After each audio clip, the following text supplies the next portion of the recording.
Hello guys, it's me again, ang inyong Jetling Balasubas. At kung bago ka lang sa aking channel, please subscribe and hit the notification bell button para sa marami pang video at palike na rin.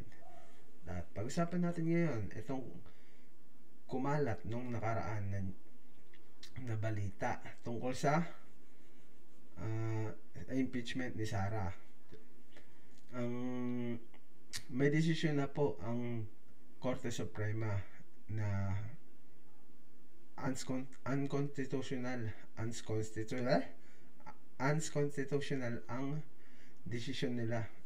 Tara, panoorin natin ito. The Supreme Court says the articles of impeachment against Vice President Sara Duterte are barred by the one-year rule. Adrian Alien now joins us for that. Adrian, go ahead.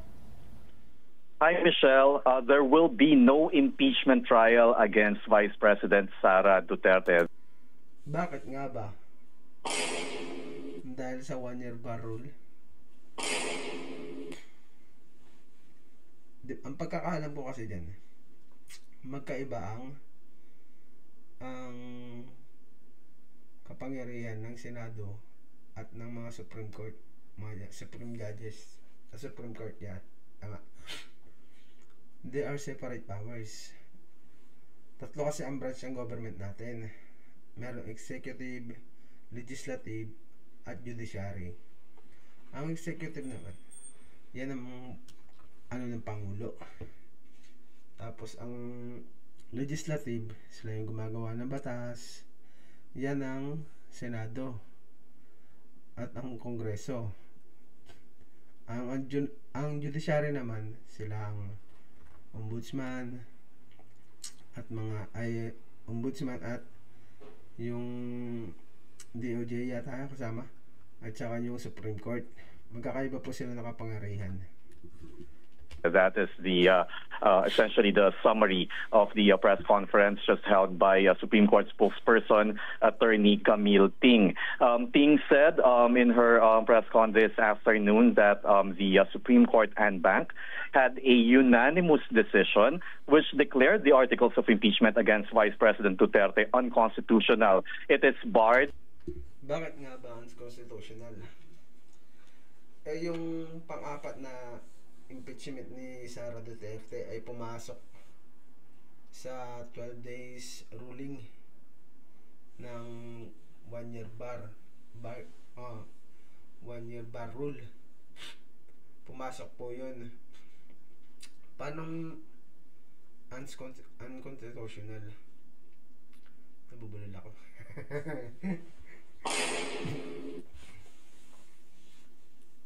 Paano unconstitutional yun?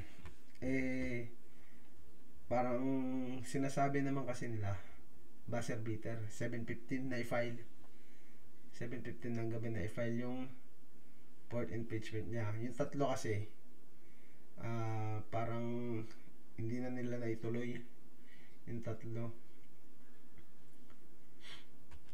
by the one-year rule, and that her right to due process was violated. Ting said, I quote, "Therefore, the Senate could not acquire jurisdiction over impeachment proceedings." So again, simply put, there will be no impeachment trial against VP Sara Duterte. Again, this concern. Teka lang. Kailan to? Check natin kung kailan tong pinalabas na to, kung kailan siya lumabas. 4 days ago, 29 ngayon, so 25 siya. Meron kasing kumakalat na balita sa Facebook page o Facebook post ni Montalban natin. Nasaktong-sakto talaga. Nauna pa yung post kaysa sa ng mga Supreme Court, yung desisyon. Nauna pa yun. Hina na signal By the way, tuloy natin muna to. The first 3 impeachment complaints filed against the Vice President. Ting said that these first three complaints were archived and deemed terminated or dismissed, and therefore no. Diba? Terminated yung tatlo. Hindi na nila naituloy yun. Ang pang-apat, yun ang buzzer beater. Kung hindi talaga nila nasunod yung due process ng ika-apat, sa plenaryo pa lang hindi na tinanggap yan. Other impeachment complaint may have been entertained before February. Guys, hindi ako sa nagmamagaling. Yung ano lang, yung mga nakalap ko lang din na balita. Yung ano ko lang din. 36, 2026. While the decision was unanimous, Ting said that Associate Justice Alfredo Caguioa inhibited and Associate Justice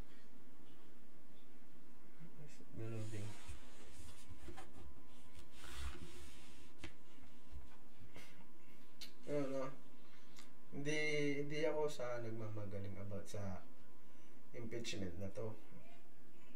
Marami naman talaga gustong matuloy ang impeachment.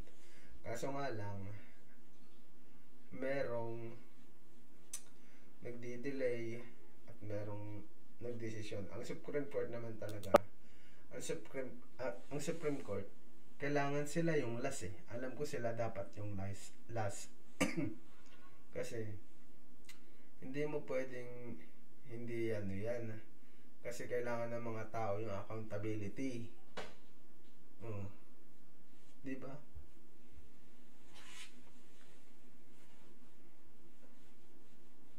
Accountability ang kailangan ng mga tao. Bakit nyo inuudot yung ipinagkakait yung ganyang ganyan kagusto ng mga tao? Di ba? Wala na sa ayos ang gobyerno ngayon. Pati Supreme Court nababayaran na.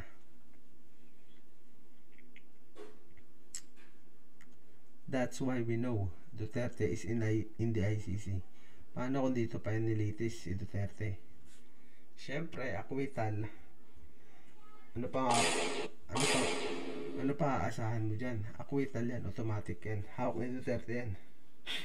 Tao niya yan, endorse dyan. Justice Maria Filomena Singh is on official leave.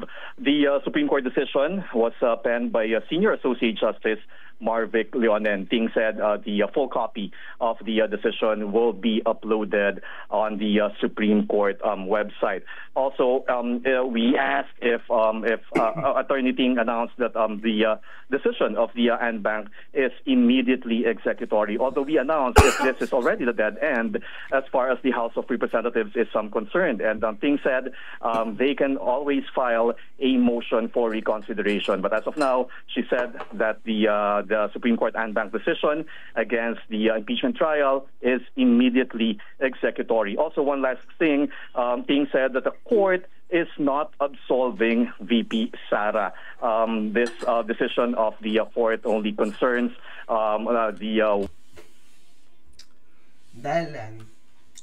Dahil pero sinabi ko kanina sa nakaraang vlog ko, habang dinidelay, habang hinihintay natin ang February 6, doon muna tayo kay Chis Escudero mag-focus. Yan, kakadelay mo, ikaw tuloy na pagtunan ng pansin. Di ba? Simple lang, important. Tsaka tong Supreme Court na to may sarili ng version to Tapon nyo na yung pinag-aralan na yung mga law student dyan, tapon nyo na yung libro nyo. Wala nang kwenta yan dahil meron ng panibagong rules na binigay ang Supreme Court. Ganun lang. 1-year bar against another impeachment, a second impeachment complaint. Never miss a story. Magiging legal nang nakawan sa sa gobyerno. Tapos yung pa magiging gusto ng presidente. Kakayakay. Kawatan, gawin mong presidente. How sad.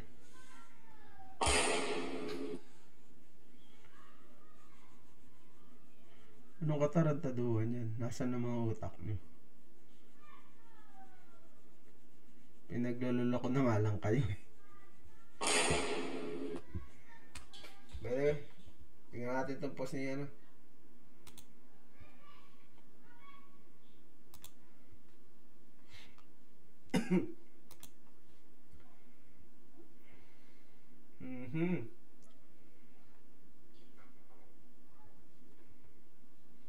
Why? Oh, why? At lang guys, ha?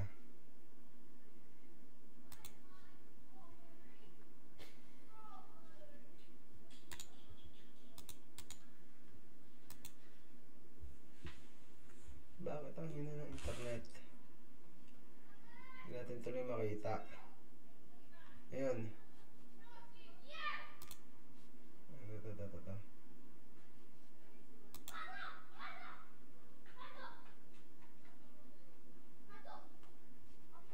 Shit.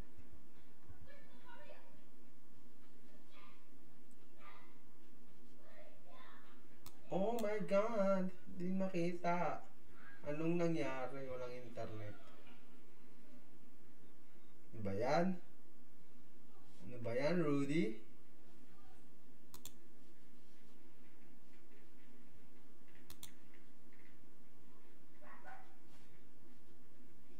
What happened, guys? What happened?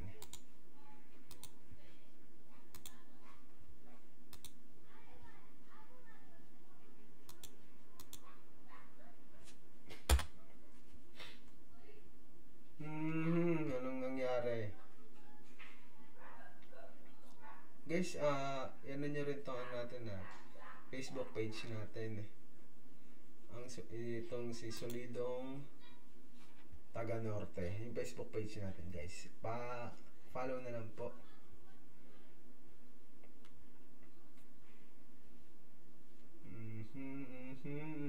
Sino nga ba yun? Montalban. Montalban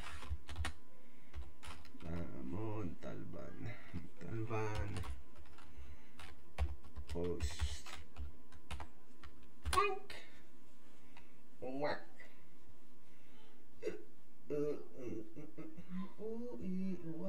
Beng beng, wala beng beng. Bong beng, wala beng beng. Montalban post. Ano ba yan? Ano bang nangyari?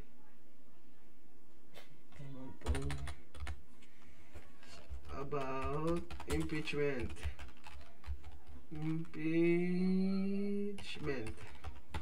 Alright.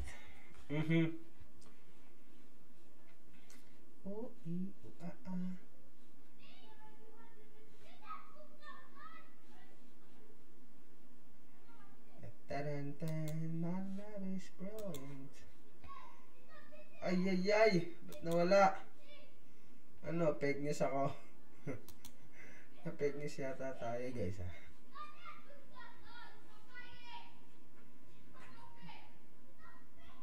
Meron yun, hindi pwedeng wala yun. So, nakita na natin yun eh.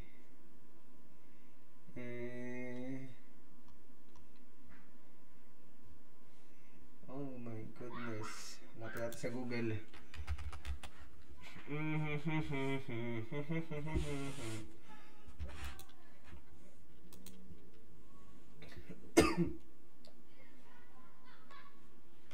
Ito, Antonio Montalban. Pala, ikaw naman, no? Antonio Montalban. Ito na, guys. May nasa internet kaya nabibilin tayo eh.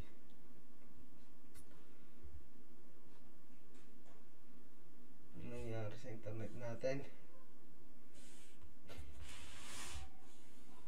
Ito.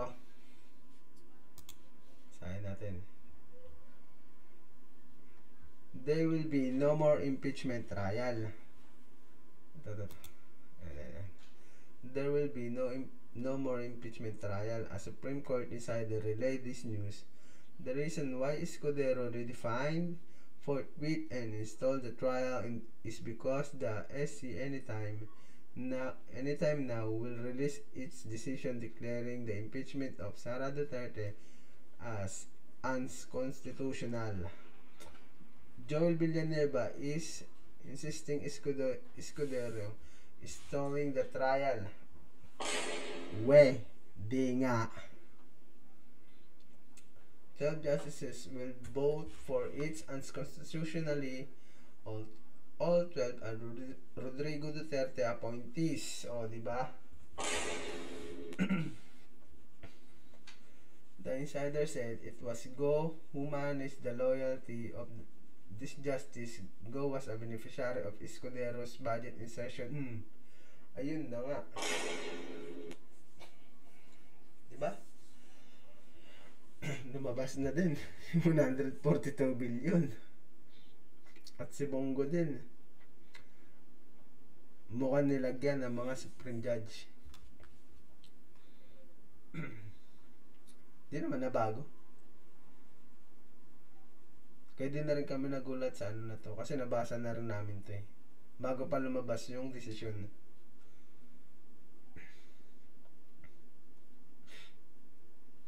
But there's a serious catch. The ponente of the decision will be Senior Associate Justice Marbec Leon and an Aquino appointee. Escudero has promised a reward. Wow! Magiging Supreme Judge.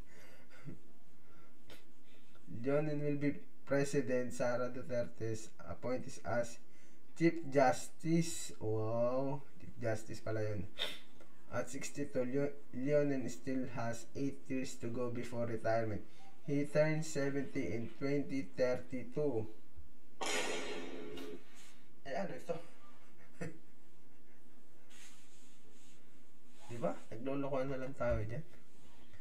Kaya dapat lang na si Digong mapunta talaga sa dahig. Kasi kung dito yan litisin, akwit yan. Kahit napakaraming pinatay niyan. Pera lang ang katapat ng mga taong to, mga tarantadong to.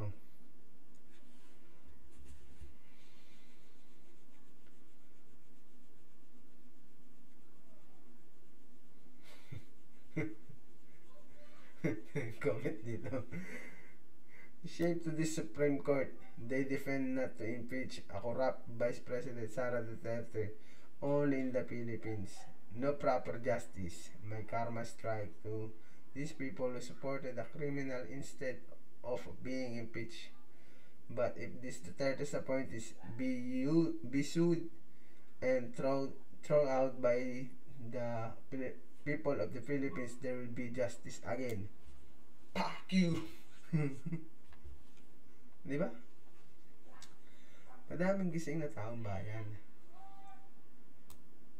Tapos sinasabi ni Escudero na bumabatikos lang yung against sa impeachment. Eh, anong gusto mo? Ay, yung bumabatikos lang yung mga gusto sa impeachment. Ang daming may gusto. At ikaw lang din yung hindi. Magkano ba? Yun na, yung 42 billion. Hindi ba? Magulo, magkakaroon tayo ng constitutional crisis. Dapat talaga mabuwag na yan. Mabuwag na, mapalitan na dapat yung form of government natin, yung parliamentary. Mas maganda yun. So hanggang dito na lang guys, maraming salamat. At follow na rin po ang ating page and pa-subscribe ng ating channel at palike na rin po. Maraming salamat po and goodbye.